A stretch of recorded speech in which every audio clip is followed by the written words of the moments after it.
Great. Okay, welcome everybody. My name's Sally Tallant. I'm the director of Liverpool Biennial, and it's great to be here today. I'm joined by Marin Alsop, who said I've got a fantastic bio here, but basically she is one of the leading female conductors of her generation. We talked about this before I came on the stage. And also Alexis Teplin, whose work you can actually see on show at the Hayward at the moment, just over there. So I believe it's the last day, is that right? It's the last day.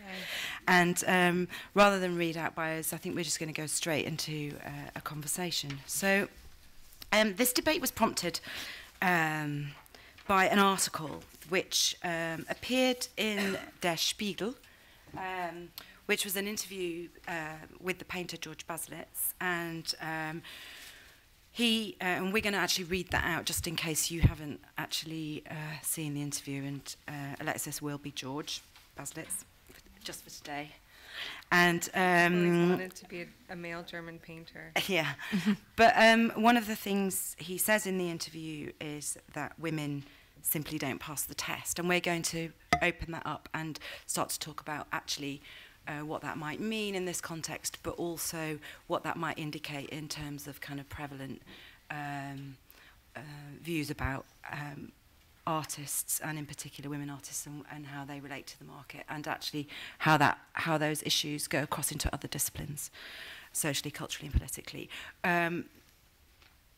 The article managed to get a lot of press space. I think this is something we should also talk about. It was reported across the world and also in The Independent here and online, and I think it's interesting that something like this manages to gain so much airspace, if you like, given that there is so little critical writing engaging with actually contemporary art at all in our mainstream press. So let's do it. I'll be Der Spiegel, and Alexis, you can be Georg Baselitz. So you started painting in East Germany, but you left early and continued to study in the West. Nowadays, the art market largely ignores the artistic legacy of East Germany, including the painters who received all the attention and promotion, the ones you refer to as assholes after the German reunification. Is it delayed justice? As always, the market is right. Always? The market only embraces a few women. There are hardly any women amongst the most expensive artists. Oh, God, women simply don't pass the test. What test? The market test, the value test. What's that supposed to mean? Women don't paint very well. It's a fact. There are, of course, exceptions. Agnes Martin, or from the past, Paula Modersohn-Becker. I feel happy whenever I see one of her paintings, but she's no Picasso, no Modigliani, no Gauguin. So women supposedly don't paint very well? Not supposedly, and that despite the fact that they still constitute the majority of students in the art academies. It probably isn't a genetic defect. I think I'm reading this. I think the defect actually lies with male artists. Male artists often border on idiocy. While it's important for a woman not to be that way if possible. Sorry, I said that wrong. While it's important for a woman not to be that way if possible, women are outstanding in science, just as good as men. Women certainly aren't as loud and obtrusive as men when it comes to how they present themselves. With its desire for the sensationalism, the market isn't very forgiving of that. Don't you know who Marina Abramovic is?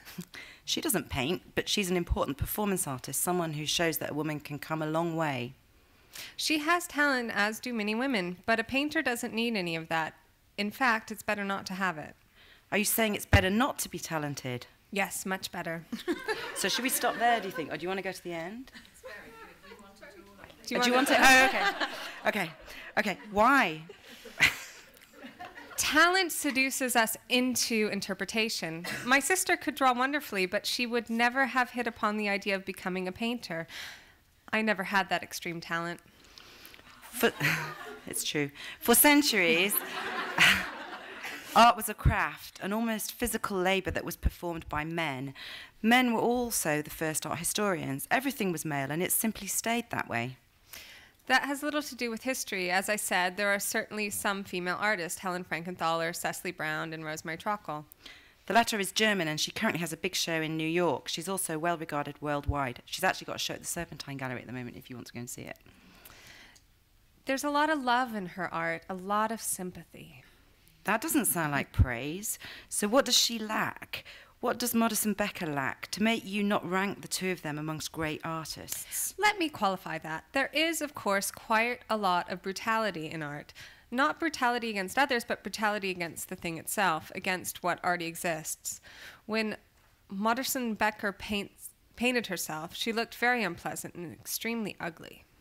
And nude at a time around 1900 when it was completely taboo for women to portray themselves in that way. Exactly. But she hesitated to destroy others. In other words, to really destroy Gauguin by going beyond his art. Men have no problem with that. They just do it.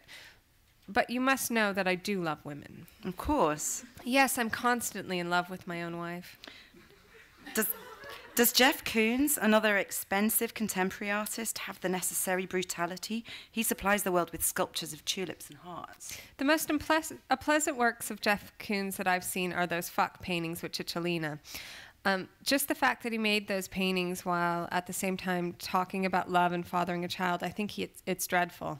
So Koons' early art did have the brutality you demand. I don't demand it. I just know that it has to be that way. So it has to be that way if you want to be a big artist. Who wants to be a small artist? You simply want to be different from others yourself? I was always on the outside. It was the worst when I still wanted to be a professor, having to deal with colleagues and students and having to listen to all that academic nonsense. It's really just a haze that keeps them all busy.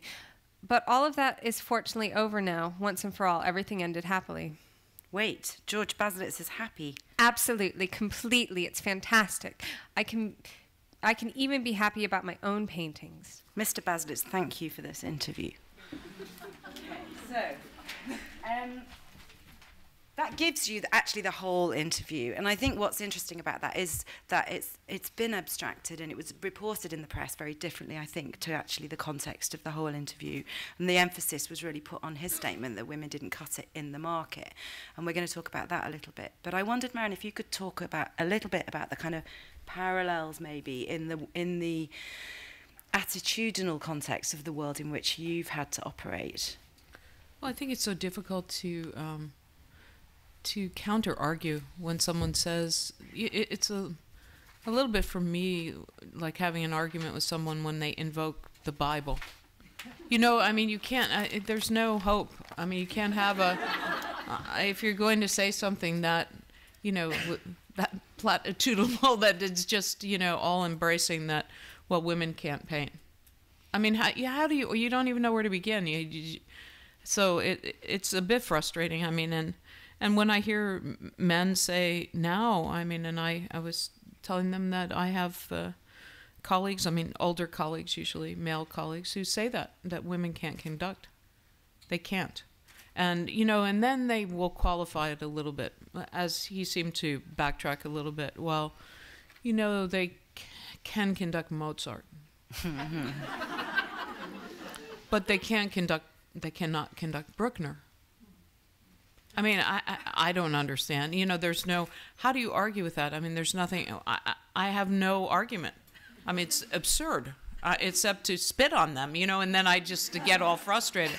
So, I mean, I'll tell a recent experience, not that a few years ago.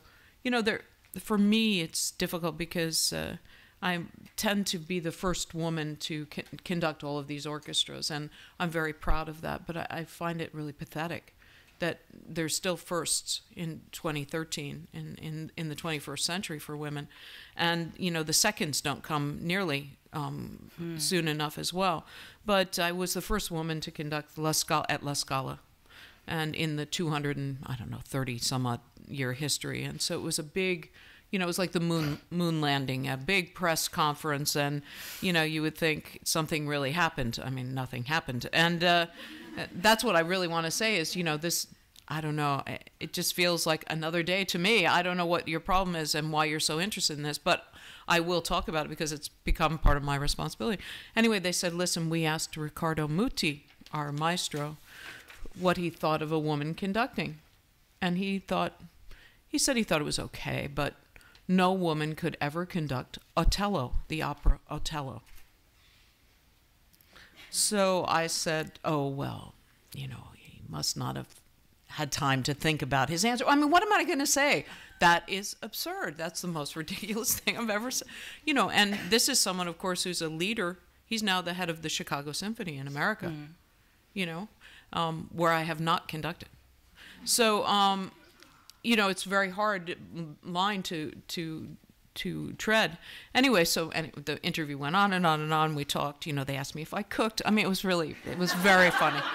And, you know, I told them that was, I do, but I choose not to. You know, I mean, I tried to make it funny and went on and on. And at the end, the last question was, look, is there anything, it was such a great setup. Is there anything that you haven't done that you'd like to do? I mean, I couldn't resist. So I said, really, only one. There's really only one thing that I aspire to, and I'd like to conduct Otello at La Scala. But only if Maestro Muti could be in the first box. You know, I mean, this is the only way I know how to respond, because you get so frustrated. And when I hear this, and you know, and the fact that it got so much press. So much press. And that it takes someone ignorant to say such ignorant things in order for people to rally. There should be press on this every single day, that women are not represented nearly enough in every walk of life. And maybe that's why we're here, you know, to do that. Anyway, I talked too much. Go ahead. No, it's great. And I think you know, we talked.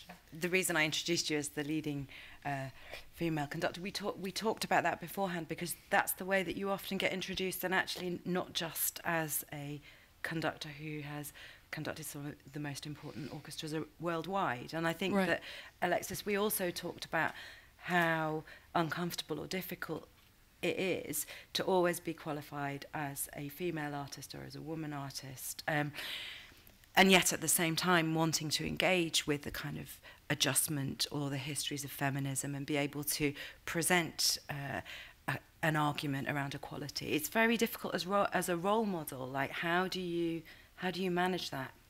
I mean, I think you know, at this stage in your career, and then maybe we'll come back to how you're doing it, Alexis. I guess for me, I think it's always been really important to acknowledge that where my history comes from, and then it does come out of being a female artist, or actually out of history of feminist artworks or women making work. But I also think that is it's a difficult thing to say, because it also automatically creates a situation where you become marginalized. So in one sense, you're saying that there is this history, and it's really, really rich, and it's very important. But at the same time, by aligning yourself with that as an artist, you automatically are reproducing this marginalization of artists. I'm not really interested in the fact that Eva Hess is a female artist. I'm interested in her as an artist. And I think that actually she's an extreme example where you can really see that the way that she's talked about is never, you know, it's always in that way, and I think that's a problem. So, I don't know. I mean, it's difficult. I think maybe it's interesting, because we began to talk about the art world, which is like not the real world, and there is a presumed liberalism in the arts, which I think masks an awful lot of assumptions and behaviours that actually, because they're not made transparent, makes it very difficult for lots of people to gain visibility, not just female artists, but issues around class, issues around representation. So how do you navigate the politics of the art world? Particularly, I mean, I know this is tricky to talk about. I don't know if I can do that one. I'm sorry. I know it's difficult to talk about that, because I think maybe we could, there's the art world, and then there's also the art market. Maybe they're two different things.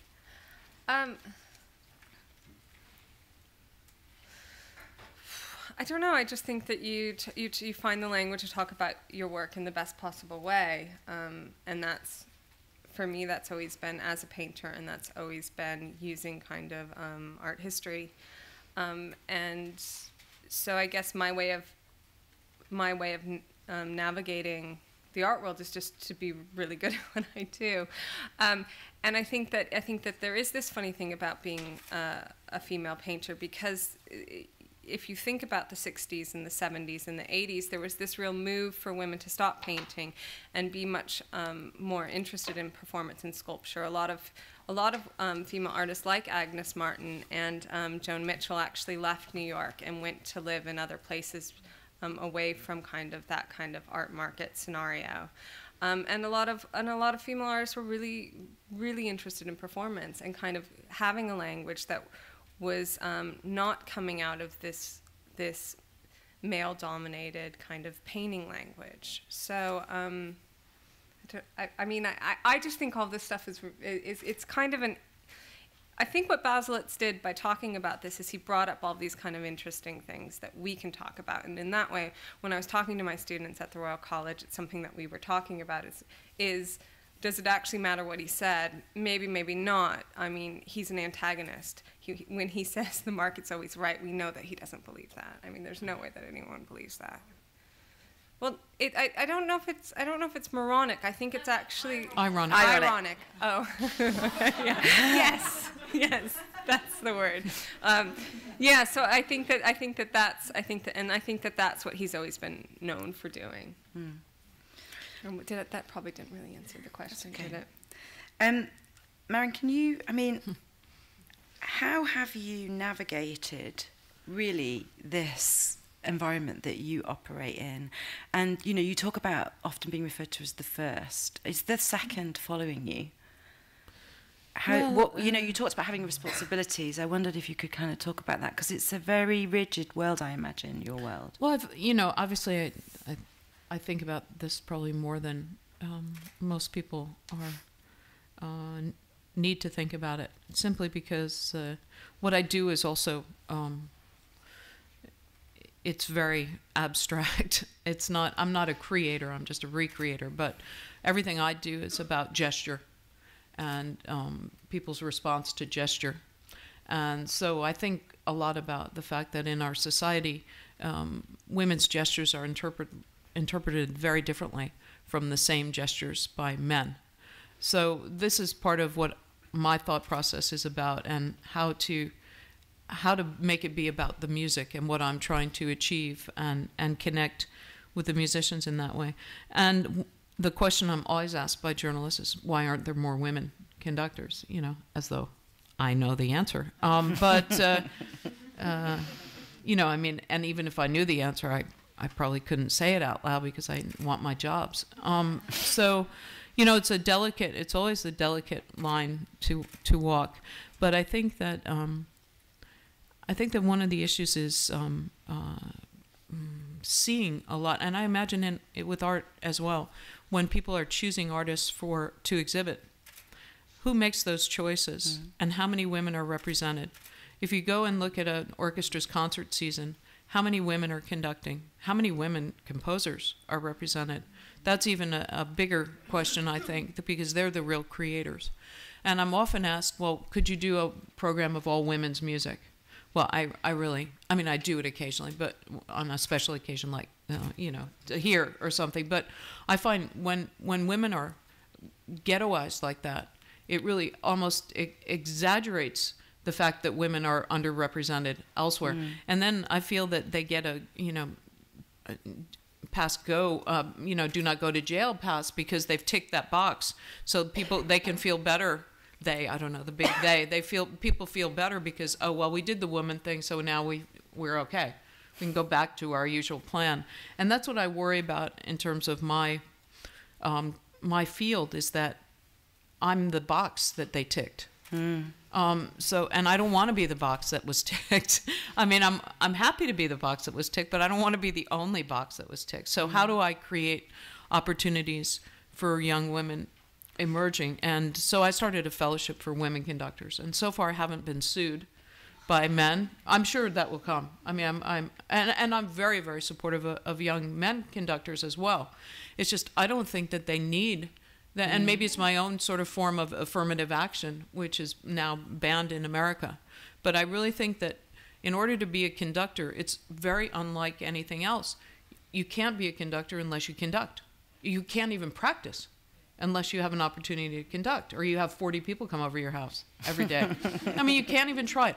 And in order to try it, you have to be given the luxury of making mistakes. Yeah. And unless you can get out there and make mistakes, you can't get better.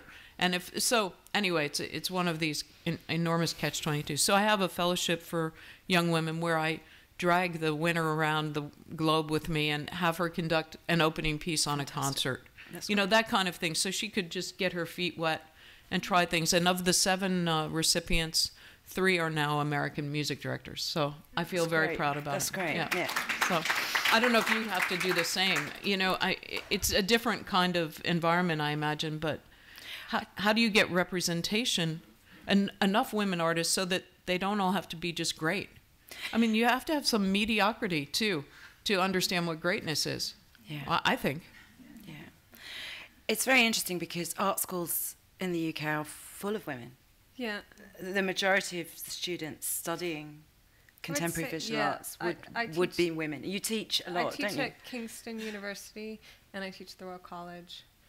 So I teach on BA and MA. And BA, I would say you've got about 70% female students. In MA, it kind of switches to about 50-50 maybe. At Royal College? At Royal College. Not everywhere. No, yeah, maybe. But I would say I do think with any kind of, it's all a percentages game, and I think that to actually say that, yes, I do think that if you decide, I think it is a harder decision to decide to go to art school as a guy, actually, at 18. I mean, my husband always says that he wanted to, it was to meet girls, which I think it's a great place to go meet girls. But I don't think that was really true. But I think that it is a difficult decision because it is something that a lot of families don't always support is men deciding to be artists. So it's a harder decision at that level, maybe. I would say that there's probably in any year group at any university, there's probably maybe a 10% that actually decide they even want to go on to an MA. Yeah. So I think that the 70 are female to the 30 are male, or whatever that ratio is actually what you really need to look at is the 10% that actually want to continue. So this is where we get into quite tricky territory, I think, because I think, I was thinking about this earlier, do you think women present themselves differently than men when it comes to that 10%? You know, I mean, my background is as a curator, so I am one of those gatekeepers who makes a decision about who does and doesn't have an exhibition. And it is interesting because in some institutions, the equivalent of what you were talking about is you will have monographic shows, and then you'll have a group show of female artists, and then that's that box ticked. I mean, that's a bit simplistic, but it happens. And I think, you know, unless you do operate what I call gender watch, which we have in our office, where you literally have to say, hang on a minute, how come we haven't got any women on this list? Because it happens too easily that everyone will be brainstorming, and this is the root of my question, because I find it's a huge generalization, but maybe those kind of Boise networks that set up the artist-run spaces that make themselves have these visible projects that write more, you know, about art, quite often promote very particular artists. And I experience a difference in the way, certainly at an entry level. So this is and in a way that's the most critical level, where the young artists have the confidence to present themselves. So you teach. So what's your feeling about that? I do think. I mean, it's social politics. So it's complicated. I think that different students present themselves in different ways, and they all have different. You know, you always have the student that's a little too cocky, and you've always got the one that uses being shy. You've got. I mean, there's a whole range of social interaction that happens. I just actually think being an artist is a huge amount of hard work, and whoever you are, you have to be willing to give up a lot of things to do that. Well, that's true. And you have to be willing to travel a lot, and you have to be willing to like be broke for a really long time. There's a huge amount of kind of, you know, there's a huge list of things that you have to kind of decide, okay, I'm okay with that. Okay, I can do that.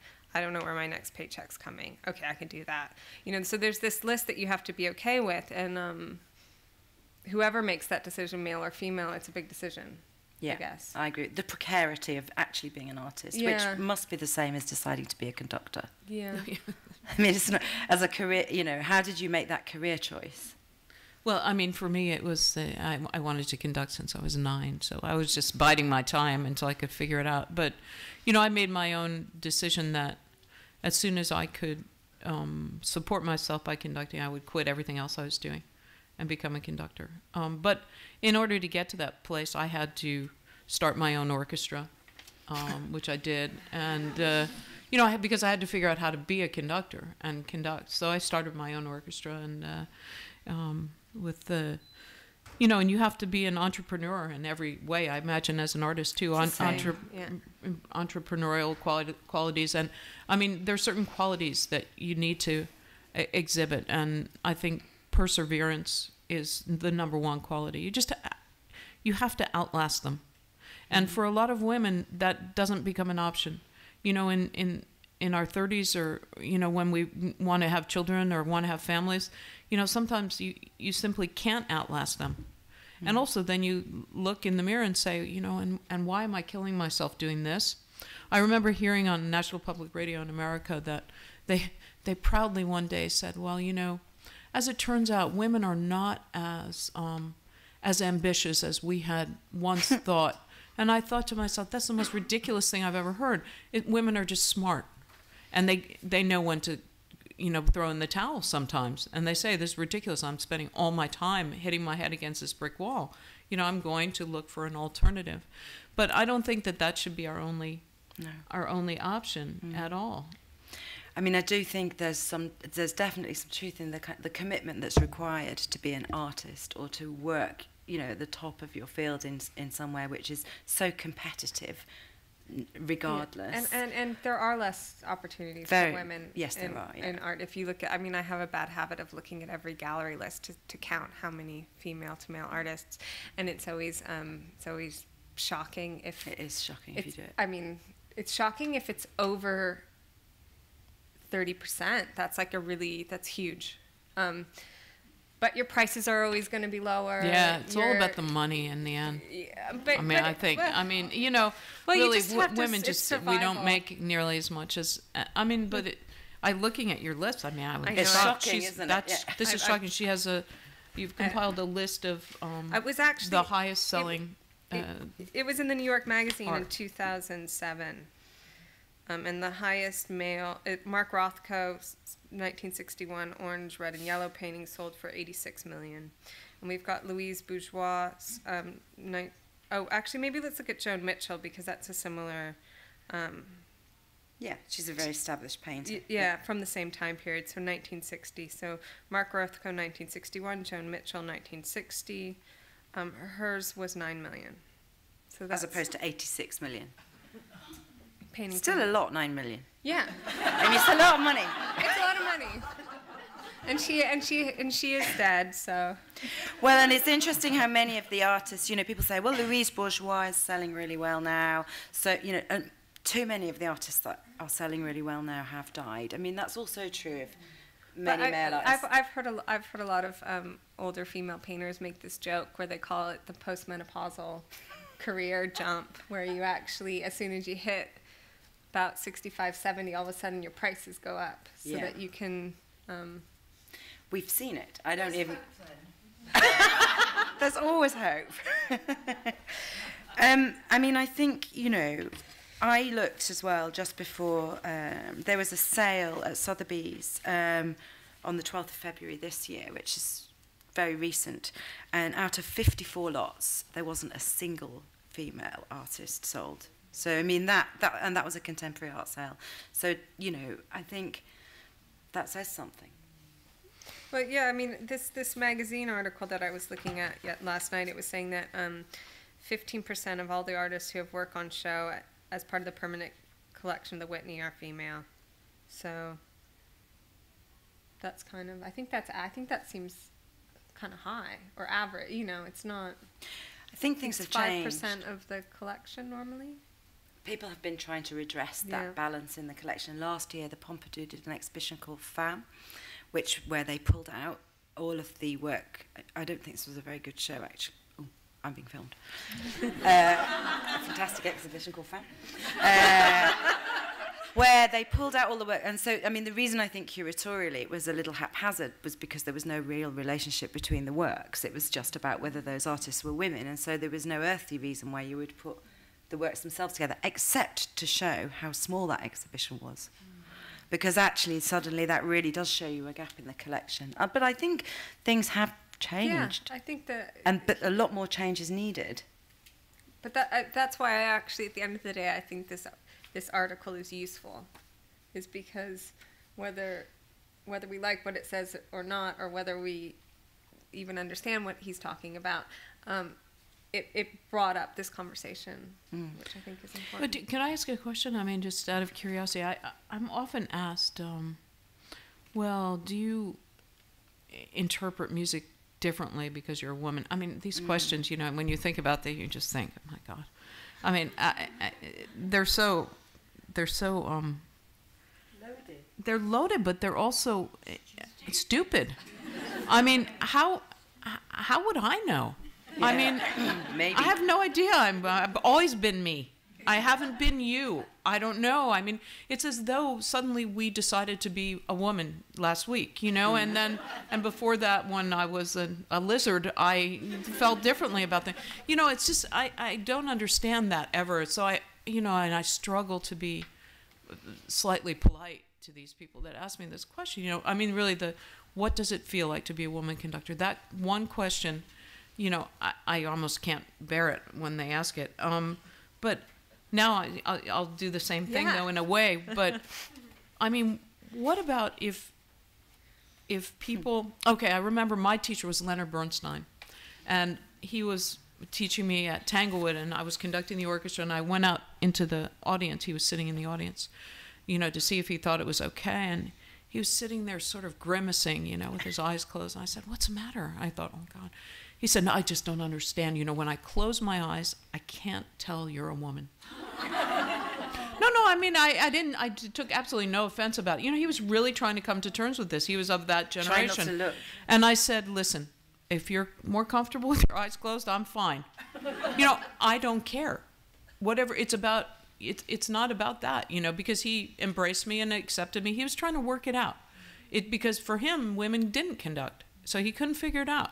But I wonder if you have an art exhibit where there is no identification of the gender of the artist, whether people could actually tell.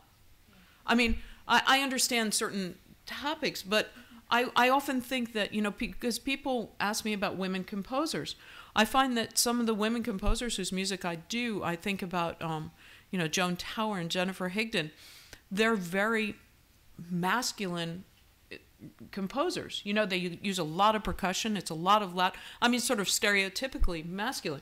And I think if we sat down and listened to them, we would automatically think they're male composers, you know, just because of our association. And maybe the women are overcompensating. I don't know, you know, there's so many levels to this.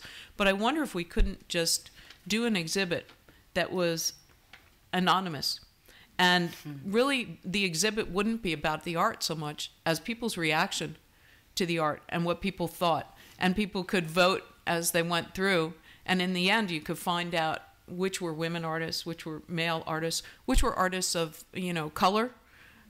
Because, I mean, I think that's another issue that as women, you know, I can't imagine anyone asking a African-American conductor, what does it feel like to be an African-American conductor? I mean, really, are you serious? You would never ask that question. You would be sued immediately. So I don't know why it's acceptable to ask a woman that question. I mean, I'm happy to talk about it because I think the dialogue has been repressed for too long. But it's just interesting, isn't it? And I don't know your take on, you know, if I said to you, well, could you tell always that it's a woman artist? Well, now that's a different debate, and that's actually. I'm sorry, am I not allowed to go there? Yeah, absolutely, you can.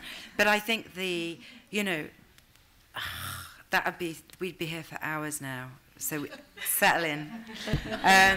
The feminine, so the idea of language as it evolves through painting, through any art form.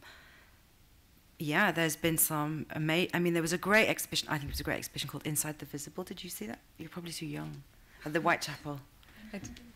Inside the invisible? Inside the Visible. The Visible. It was an exhibition which redressed the notion of minimalism, but it was all female artists. It was a very important show, and it was put together, I think it was 96 or 7.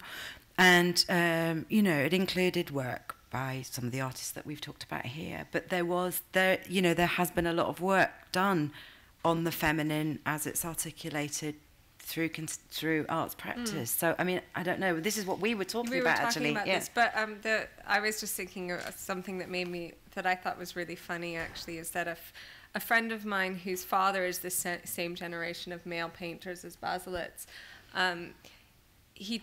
my friend took his father to see my show at the Hayward, basically because he wanted to hear what he had to say about the paintings, because he knew that he'd be uncomfortable because of this conversation about can women paint or not, because I make abstract painting that a lot of people talk about in relationship to Jasper Johns. So I don't think it's but he admitted that they were good paintings, which I thought was I thought it was so funny. Even though you are a woman. To make him squirm a little bit. But I think that I think it's impossible to make work that isn't about who you are, and so in that way I don't think there's any way that I can make work that has nothing to do with me being a woman because I'm a woman, and I think it'd be really weird if I was trying to do that. I'm just wondering, I'm not talking about your motivation, I'm wondering about the observer and how we interpret that and internalize it, because there's so much, we all have the masculine and feminine qualities. And it depends what moment you're in your life, which is the stronger, I would imagine. Yep. I'm just never sure that it's that. I think that it's kind of, for me, it's a limiting conversation. I think that it's something that I was talking about recently, is that sometimes it's good to start with that straight away so you get it over with, so you can actually see what's underneath.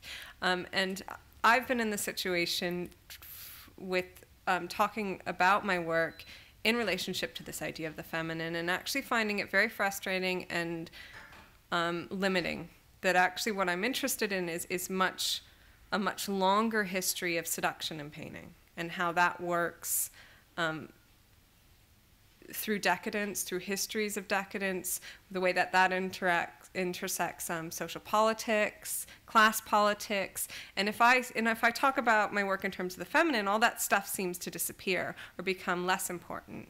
And I actually think that that's much more important when you're talking about an artwork. I think that's very important what you're saying there, because we were talking about whether things have changed, and I was thinking about the early 90s and that period where feminist politics was articulated within a wider set of politics that were about thinking about class and thinking about race. And actually what's happened is that it's been quite a divisive period of splitting those things up, because if we were able to talk about the cultural conditions from which art is produced, then that is an interesting conversation. Yeah. But to say that she uses pink isn't Sylvia over there.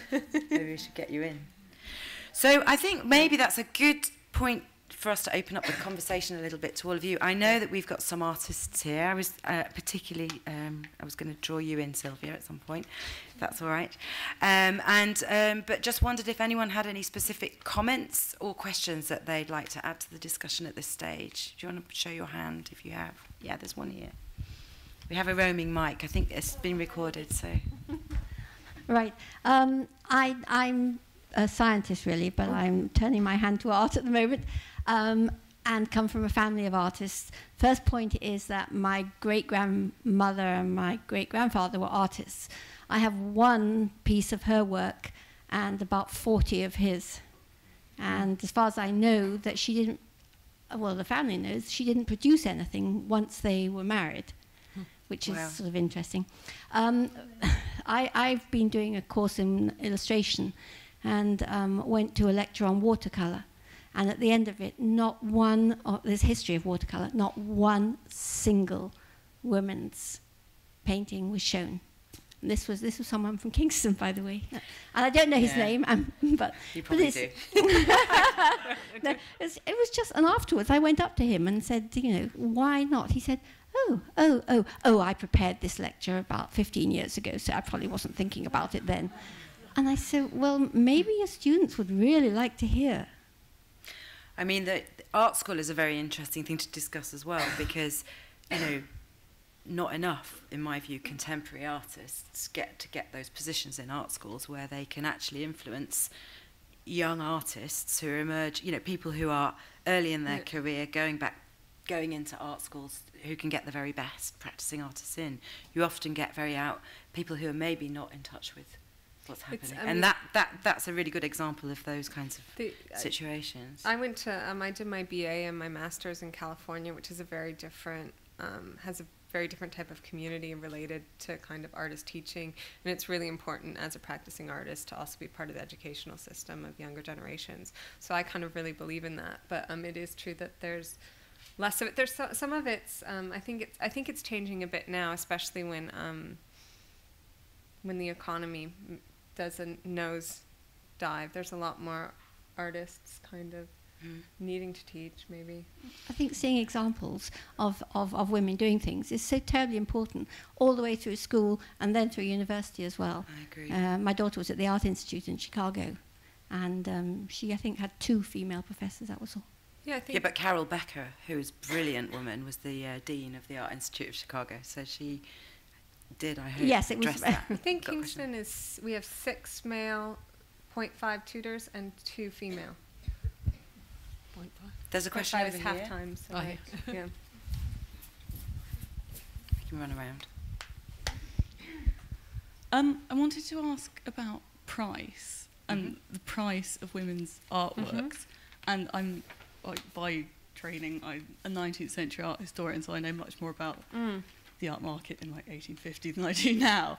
And certainly historically, the reason why women's paintings and drawings sell for less is because they are of specific subject matter often, and are in specific media often, and they are often watercolours and drawings of flowers or fruit and flowers and that kind of thing, rather than enormous oil canvases of battles and heroism and all that kind of stuff. And you kind of touched on 60s and 70s women artists doing things that are about performance and the body and stuff like that.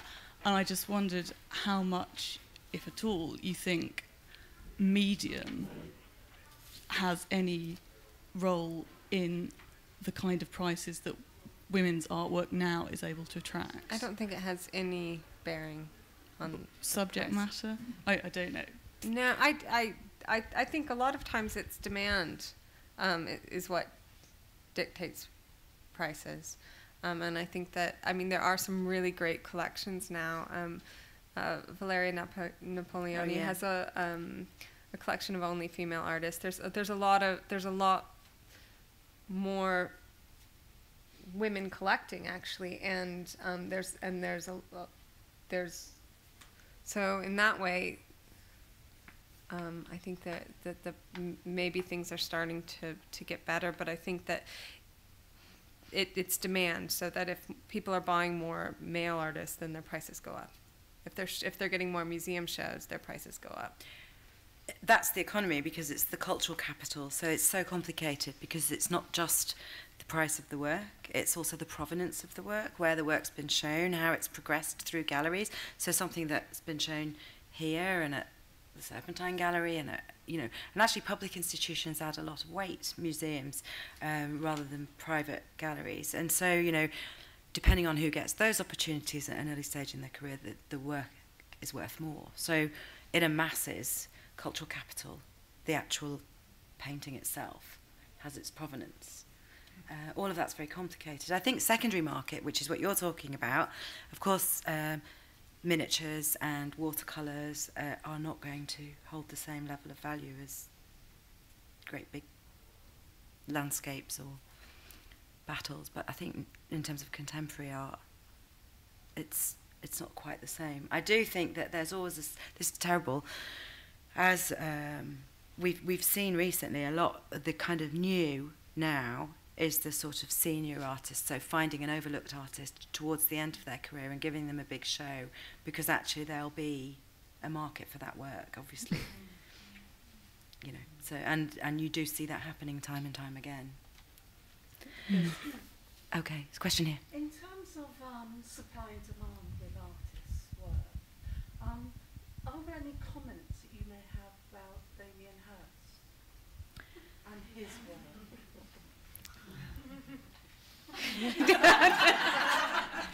Damien's a great businessman. That's exactly what I was going to say. I He think plays he's the market. amazing, The actually. day there was a crash, the day that the guys were running at the bank with their boxes and their files, he held his own auction here in London across 2 auction houses and made a fortune on the same day. I mean, he could not have known that was going to happen. He's an absolutely brilliant entrepreneur. He plays the market like a hedge fund manager might play the market, and I think that's part of the conceptual drive for his work. I always thought that's what it was about. Yeah. That it's actually not, it doesn't have that much to do with the objects. And his accountant being involved in that too. He's brilliant. Yeah. Frank. He's fantastic. Frank. Yeah. No, he does an amazing job, because when you meet with him, you also meet with his colleagues. But that may be a game that sort of women, girls tend not to want to be a part of. Very few artists have done what Damien's done. I don't know anyone else except Jeff Koons. Yeah, it's a similar kind of... Yeah, who manages the market in that way. But that's what the work's about, I think. I mean, I don't know, that doesn't really translate over into the music world, does it? It's interesting, though, thinking about the business dimension. And, you know, I think I'm unusual in that I wasn't content just... I don't know how it works in the art world, but in my industry, you know, you have to have an agent, and you have to have a manager, and you have to have a PR person, and all these people sort of parasitically existing. You know, for me, I was uncomfortable with that because, I don't know, it's just not who I am. So I managed to sort of have my own people, my own team, and because I want to do projects that are not just the same kind of routine formula, and I think it's intimidating. I mean, I'm not sure I have the acumen of Damien Hirst. I was going to say, you're the Damien Hirst of the I doubt that, conducting world. But I think, especially when women do it, there's a, you know, there's a fear factor that can be immediately sensed, you know, when I arrive with several people. So I'm sure for women artists, it's also that kind of, you know, you have to appear to be a little more retiring. I mean, I would say that Damien's quite unusual, but there are a lot of very important dealers in the art world who are art dealers who are women, like Marin Goodman, and some of the most influential people who, you know, sell artists' work. Actually, there's a high percentage of women amongst those individuals. That's interesting. And they are the brokers, you know, and some of them have been going for years and years. Yeah. I think it's for recording it, is it? Yeah. Okay. If you want your deep thoughts to go down in history. Oh no, I'm sorry, they're probably not that deep. So my question is mainly to Marin, but to all of you, because I'm a musician.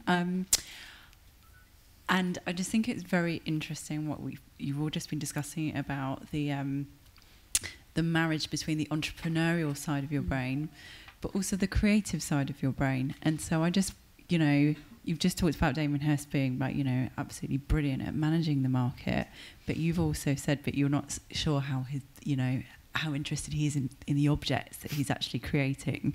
Also, I'm sorry if I misquoted you. Yeah, but I not that I don't. I think that the project or the work isn't as much about the individual as the whole. The body of work. Yeah, I think Yeah. it's about the body of work more than just the cow. Okay, so yeah, sorry. Like I said, I'm not in the art world. I'm a musician, so I probably misunderstood. But I just wondered what your thoughts were on, on artists marrying those two sides of the brain, the creative side and the entrepreneurial side, so that the entrepreneurial side doesn't drain the creativity, as it were, and and how that works.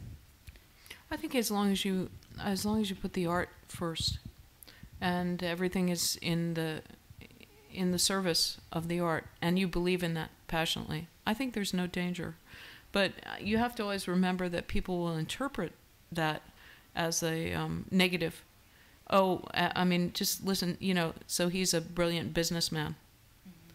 You see, so it sort of reduces we know what they're thinking right away, that you can't be really a brilliant businessman and, sorry, I'm not putting words in your mouth, but I'm going to have to stand up. That somehow being intelligent about structuring your career and being too entrepreneurial means that you can't have the same level of artistry.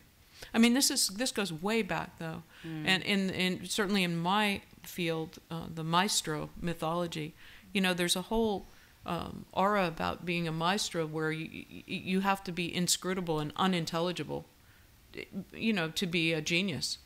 And when someone like me comes along, I mean, it's uncomfortable for everyone, because I definitely am, I say it like it is, and I'm all about accessibility and inclusion, and that's not what typically, maestros are about. And I imagine in the art world too that there's also this sense of, mystique and mystery that if you don't really quite understand it, it must really be great. I don't know. I mean, it would be great if you didn't.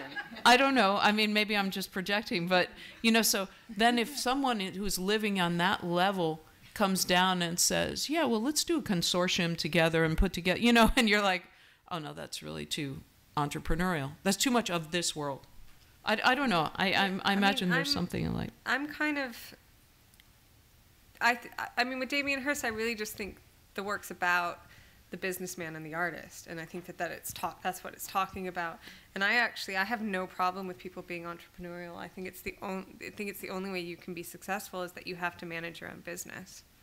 I think that it's naive to think that has anything to that's not part of being an artist, or that's not part of being a creative person, because you're just gonna get screwed. It's you actually have to be on top of everything, and being creative is what you do in the studio, and writing the emails and managing everything else is maybe what you do in the office. I mean, I think artists and actually arts institutions are probably some of the most entrepreneurial environments you will ever come across, because they're on the brink of collapse at all times.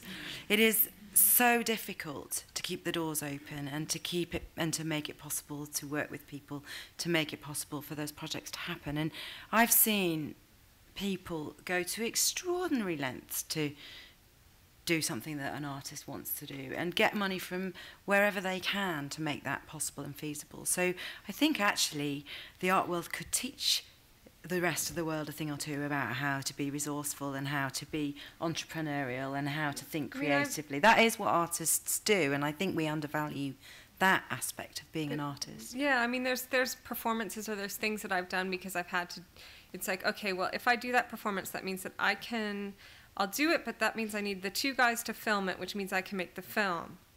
We've got to do all that in one day. In order to get that budget together, I'm going to have to find another performance that maybe is funded so that I can pay for, that other, and that you're always doing that. You're always going like, okay, this has to happen. How am I going to make that happen? I have to do it, that way.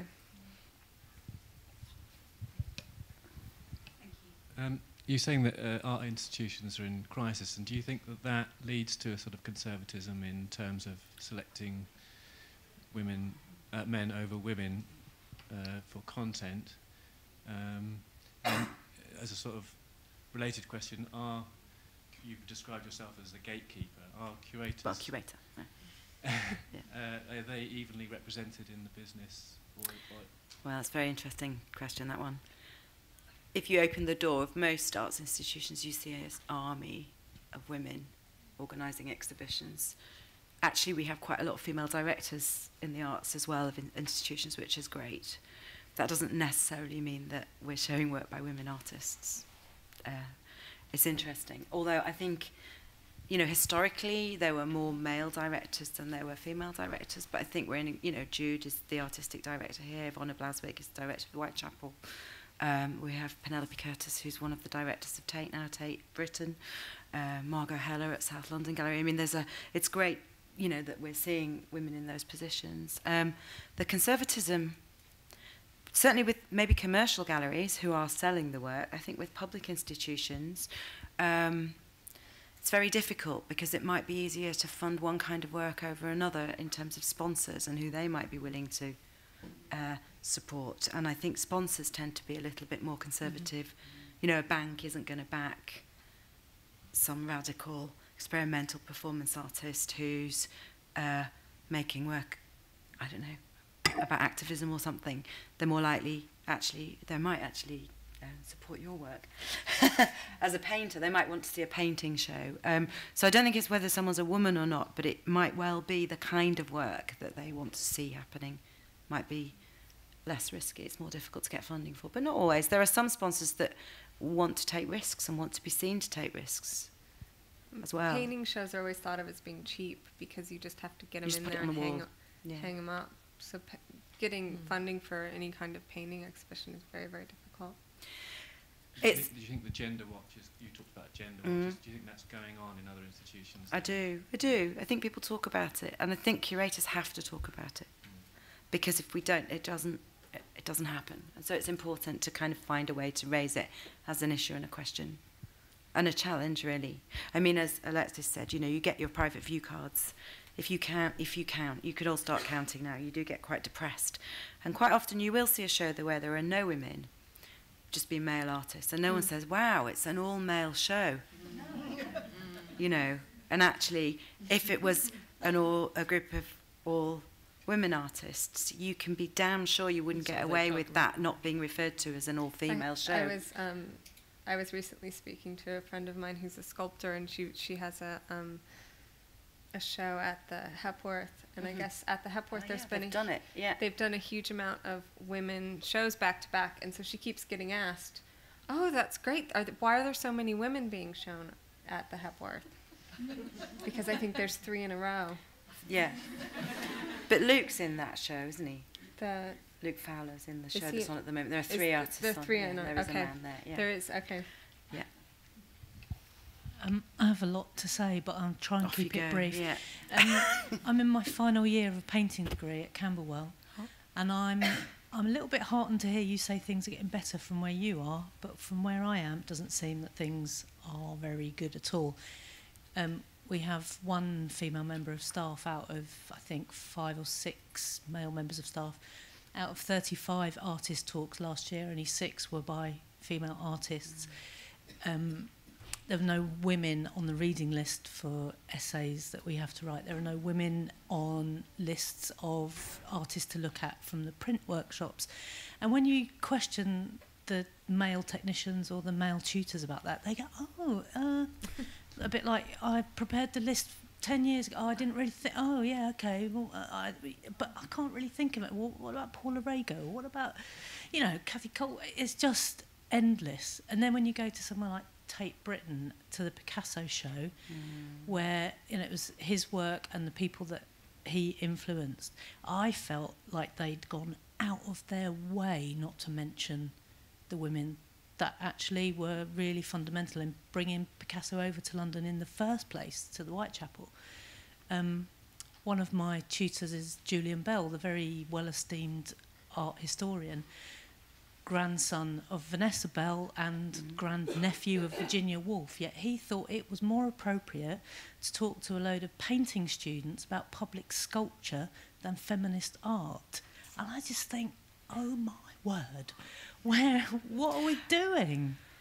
I mean, I would say you're lucky that you live in London, because I'm living in Liverpool now. I was in London previously, But at least in this city, you have phenomenal art world around you. There's a free curriculum of talks in practically every gallery across the city. There are loads of artists with studios here.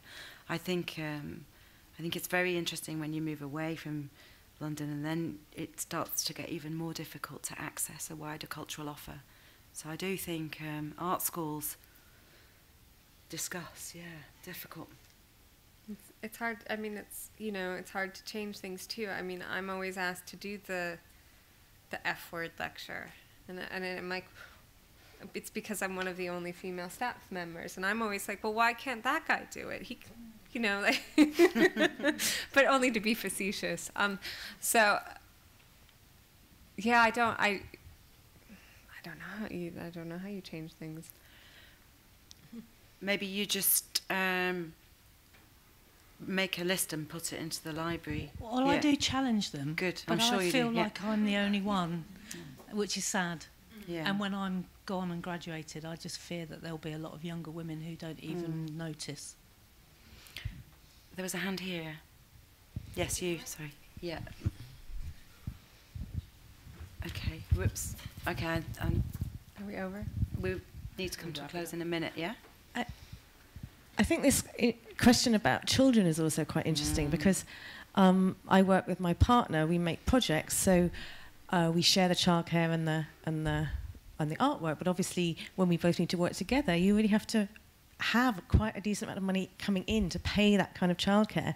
So unless you've got to really quite a good level before you have a kid, then that kind of, I think, stops the work that you can make. And we're starting to put childcare lines into our budgets and have those kind of conversations with curators about actually we need a fee and we need a childcare, because otherwise we actually can't make this project. So that's always quite problematic. And then I also think even on the scale of someone like Sam Taylor-Wood, I mean, I've read interviews where she said, look, people say to her, oh, you've got 4 kids, you can't possibly still be a serious artist, so I'm not going to put your work on because there isn't going to be a market for all this kind of, I mean, even at that level, it's anyway, I'm just raising that as a kind of question around children as well. Yeah, I mean, I think actually a lot of my friends have had children, and I think for them it was the first generation that were kind of even allowed to even think of having children.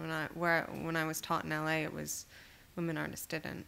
It just wasn't. Well, I mean, how are you going to do that? You made a decision between you were making a choice between the two things. But yeah, it seems like maybe it's changing. I'm not sure. Yeah, I think that's the new structures that need to be brought in by, like I'm starting a residency in Liverpool for female artists with children, specifically to provide crash facilities, because you think, okay, that's what. So maybe you're right. Maybe it's my generation's job to make that possible now, when we achieve the role of director. I think. Do you want to say something? No. No. Okay. No, I mean, I'm being waved at. From no, the I was just to wrap it up though. I think you can go back to your professor and say, well, I was in a room with 50 people who agreed with me at Southbank Center on Sunday. And I mean, you know what I give mean? you I a think list there's power in numbers, and when we say that, if there are issues, we have to create the future for other women, and because it was difficult for some of us, it was difficult, I think, in order for it to be easier for the next generation, rather than turning around and saying, well, it was hard for me, so it's going to be hard for you. I mean, it's ridiculous. It was hard for me so that it can be easier for you. What can I do to help you create that environment? And that's, I think, what the WOW Festival is all about and what Jude Kelly's all about. And you're very fortunate to have her here. Anyway. Okay, well, you were just about to breathe then. I was about to sneeze. But okay. Well, before Alexis sneezes, can you join me in thanking Marin and Alexis for a great